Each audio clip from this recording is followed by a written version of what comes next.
નમસ્કાર મિત્રો, આજે વાત કરીશું વ્યક્તિ વિશેષ અને વ્યક્તિ વિશેષમાં જોઈશું ડૉક્ટર બાબા સાહેબ આંબેડકર. હા મિત્રો, વ્યક્તિ વિશેષમાં ડૉક્ટર બાબા સાહેબ આંબેડકર વિશે આજે આપણે ચર્ચા કરવાના છીએ.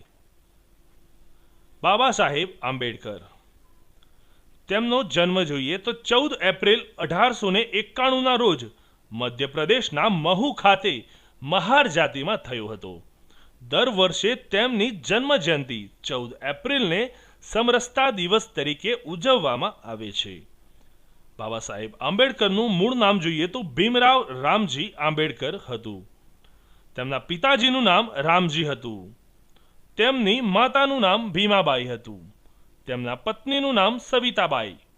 તેમનો પરિવાર મહારાષ્ટ્રના રત્નાગિરી જિલ્લાના અંબાવડે ગામના વતની હોવાથી તેમની અટક અંબાવડેકર હતી, પરંતુ તેમના નજીકના શિક્ષક કૃષ્ણજી કેશવ આંબેડકરે તેમની અટક આંબેડકર કરી હતી.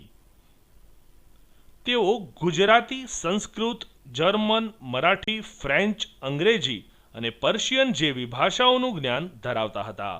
હાઈસ્કૂલનું શિક્ષણ મુંબઈની એલ્ફિન્સ્ટન સ્કૂલમાં લીધું હતું, તેમજ વર્ષ 1907માં મેટ્રિકની પરીક્ષા પાસ કરી હતી.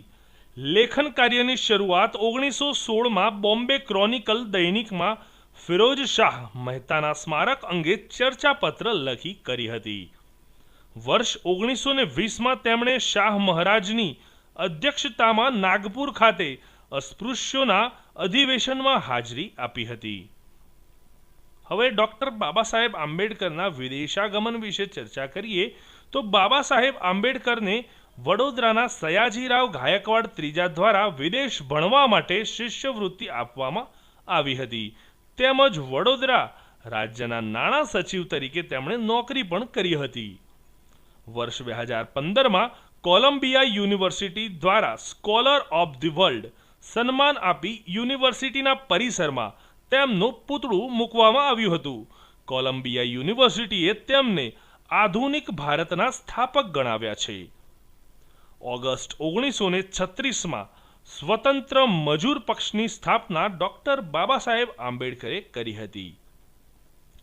તેઓ અર્થશાસ્ત્રમાં પીએચડી મેળવનાર પ્રથમ ભારતીય અને ડબલ ડોક્ટરેટ પદવી મેળવનાર દક્ષિણ એશિયાની પ્રથમ વ્યક્તિ હતા. મહાડ સત્યાગ્રહ, તો તેમણે વર્ષ 1924માં પોતાની પ્રથમ સામાજિક સંસ્થા બહિષ્કૃત હિતકારિણી સભાની સ્થાપના કરી હતી. વર્ષ 1927માં દલિતોના ઉદ્ધાર માટે મહાડ સત્યાગ્રહ શરૂ કર્યો હતો. વર્ષ 1990માં તેમને ભારત રત્ન એવોર્ડ આપવામાં આવ્યો હતો.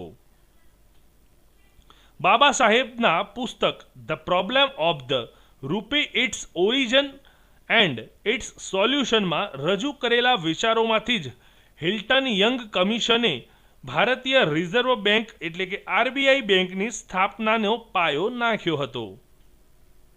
ગોળમેજી પરિષદ, જે પૂના કરાર થયેલો, તો 24 સપ્ટેમ્બર 1932માં ગાંધીજી અને ડૉક્ટર બાબા સાહેબ વચ્ચે પૂના કરાર થયો હતો. તેમણે ત્રણેય ગોળમેજી પરિષદમાં ભાગ લીધો હતો. બંધારણમાં યોગદાન, તો બાબા સાહેબ આંબેડકરનું બંધારણમાં ખૂબ જ મોટું યોગદાન રહેલું છે. ભારતના બંધારણ સભાના પ્રારૂપ ખરડા સમિતિના અધ્યક્ષ તરીકે ડૉક્ટર બાબા સાહેબ આંબેડકર હતા. 29 એપ્રિલ 1974ના રોજ બાબા સાહેબના પ્રયાસોને કારણે બંધારણ સભાએ કાયદા દ્વારા સમગ્ર ભારતમાંથી અસ્પૃશ્યતા નાબૂદ કરી હતી, જે ભાગ 3 અનુચ્છેદ 17 અનુસાર છે. ભારતીય બંધારણ તૈયાર કરવામાં બાબા સાહેબનું અતિ યોગદાન હોવાથી તેમને ભારતીય બંધારણના પિતા માનવામાં આવે છે. તેમણે મહિલાને રક્ષણ આપવા માટે વર્ષ 1951માં સંસદમાં હિન્દુ કોડ બિલ રજૂ કર્યું હતું. પંચતીર્થ, તો કેન્દ્ર સરકાર દ્વારા બાબા સાહેબના માનમાં 5 સ્થળોને પંચતીર્થ તરીકે વિકસિત કરવામાં આવ્યા છે. તો જોઈએ 5 સ્થળો કયા છે. સૌપ્રથમ છે મહુ, જે મધ્યપ્રદેશ ખાતે આવેલું છે, જ્યાં તેમની જન્મભૂમિ છે. નાગપુર, જે મહારાષ્ટ્ર ખાતે આવેલું છે, ત્યાં તેમણે દીક્ષા લીધી હતી. ડૉક્ટર બાબા સાહેબ આંબેડકર મેમોરિયલ, જ્યાં તેમણે અભ્યાસ કર્યો, તે સ્થળ UK લંડન. દિલ્હી મહાપરિનિર્વાણ ભૂમિ. મુંબઈ જે મહારાષ્ટ્ર ખાતે આવેલું છે, ચૈત્ય ભૂમિ. તો મિત્રો આ 5 બાબા સાહેબ આંબેડકરને લગતી જગ્યાઓ છે, ત્યાં 5 સ્થળે પંચતીર્થ તરીકે તેનો વિકાસ કરવામાં આવી રહ્યો છે સરકાર દ્વારા. મહત્વપૂર્ણ લેખિત યોગદાન. તો બાબા સાહેબ આંબેડકરનું મહત્વપૂર્ણ લેખિત યોગદાન જોઈએ તો પ્રથમ છે અખબાર મૂકનાયક, જે 1920માં બહાર પાડવામાં આવેલું. ધી એનિહિલેશન ઓફ કાસ્ટ, જે 1936માં. ધ અનટચેબલ, જે 1948માં. બુદ્ધ અથવા કાર્લ માર્ક્સ 1956માં. અને the Buddha and his Dhamma, જે 1956માં બહાર પાડવામાં આવ્યા હતા. તો આ તમામ 5 લેખિત યોગદાન પણ બાબા સાહેબ આંબેડકરના મહત્વના રહ્યા છે.